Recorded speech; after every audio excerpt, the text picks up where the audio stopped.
Hey everybody, welcome back to Fun Size Adventures. Today it's time to set our trampoline up. So we're going to do a little bit of a review and tell you how that's holding up over the years and whether or not it's a quality trampoline. So stay tuned.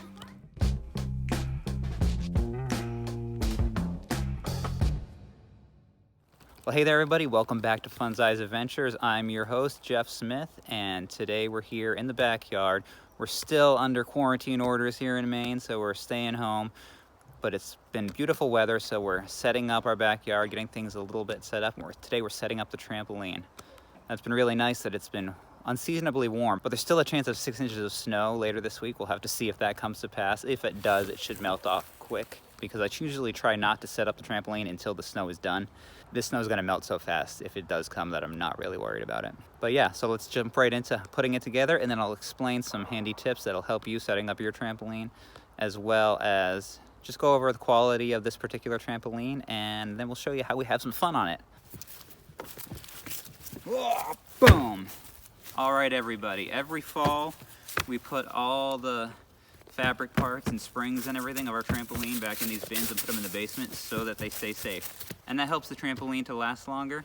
We leave the metal frame up, as you'll see in a second. So now we're going to show you how we set it up, and then we're going to show you some fun we can have on it, and then we're going to talk a little bit about how this particular trampoline, which I believe the brand was Skywalker.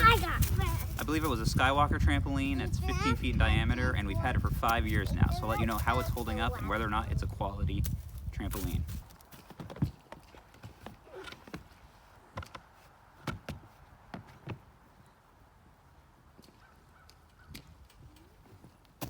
Before I yell at you.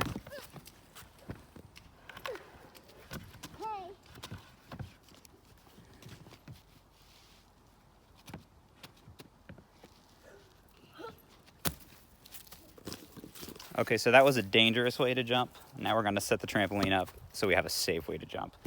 All right, so let's get our bins over here close. Oh, this one has the springs in it. Tell, because it's a lot heavier. All right, so what do we got in here? We got the mat, and I believe the springs are underneath. Yeah, I can hear the springs down there. And then this one, well, this one actually has the slack line in it too. That'll be another video for another day. But then we got the pad, which always, it holds moisture, and that makes it, even though we try to dry it out as best we can, it always gets a little bit moldy. But we will clean that up when we're done.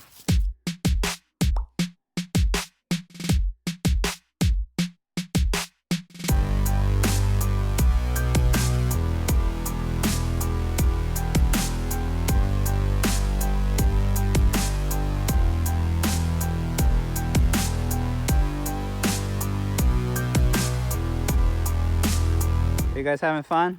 Yeah.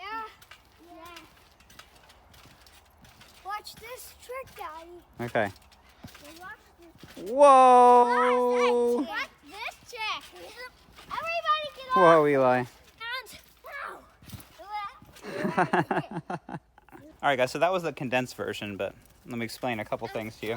When you're putting the springs in, one thing you want to do is you have to make sure you start with the opposites. There's 96 springs on this one, so you got to do one at one edge, and then here, let me show you something here, and then do one at one side and then go to the opposite side to do one. You got to count exactly 48 of these little hooks on here, and 48 of the little slits on here.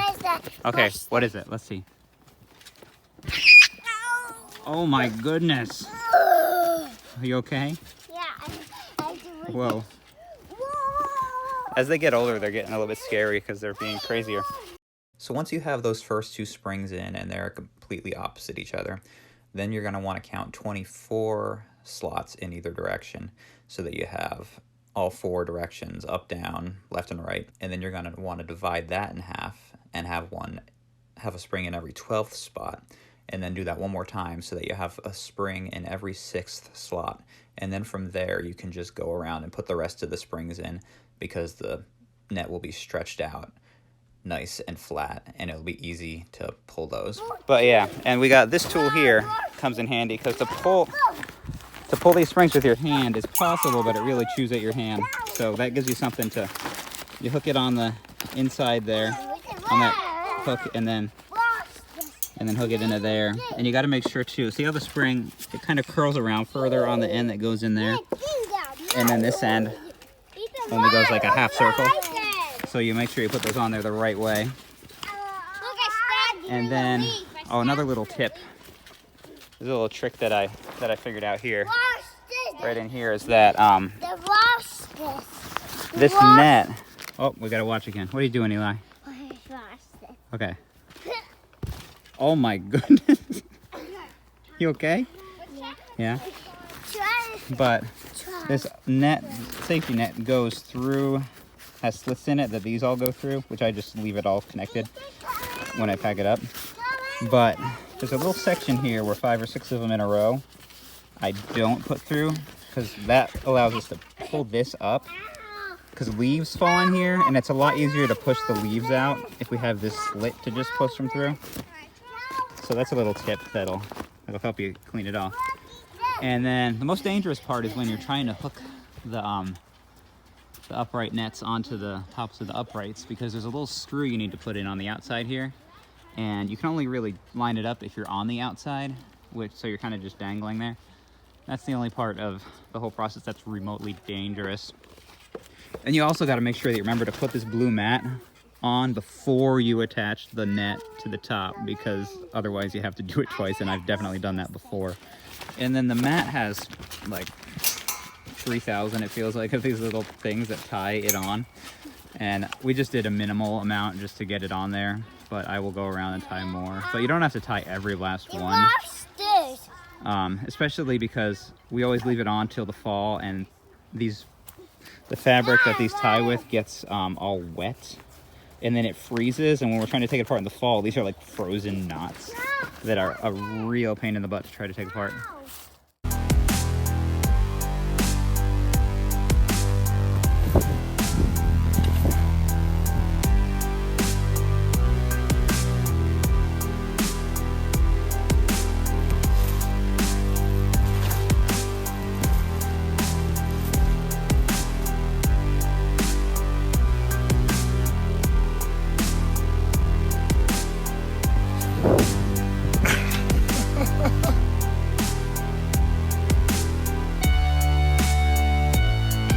As far as damage goes, like, this is dirty, but that'll clean up. But yeah, a lot of this damage just appeared in the last year, but we've got like some net tearing along the zipper here, so we got to make sure we're careful about that. I might try to do something to fix that. And then there's like these foam pads on here have started to deteriorate, but these I've left on here all winter, so surprised they've held up that well. And then there's like other minimal damage like this, but like I said, a lot of this damage just started to appear the last year, and this is 5 years old. So I think, all things considered, it's holding up really well, and it still bounces great as far as like quality of your experience using it. There's no complaints there.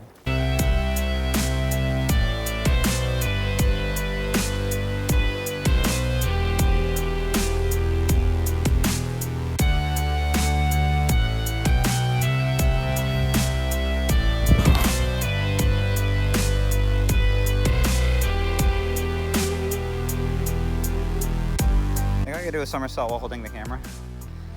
Oh, that's risky. Ready? Wow! All right, do it. Okay, try it again. Just try it again. Oh, that was... Oh, close. All right, let Cal go some. What's Cal got? Huh? All right, let's see what Eli's got. Oh my goodness. Okay, what? Oh no, where's Eli? Eli's right there. Let's bounce him. Boing, boing, boing, boing, boing, boing, boing, boing. He can't crawl, it's too bouncy. Come on, all right, we're gonna bounce so high. Hello.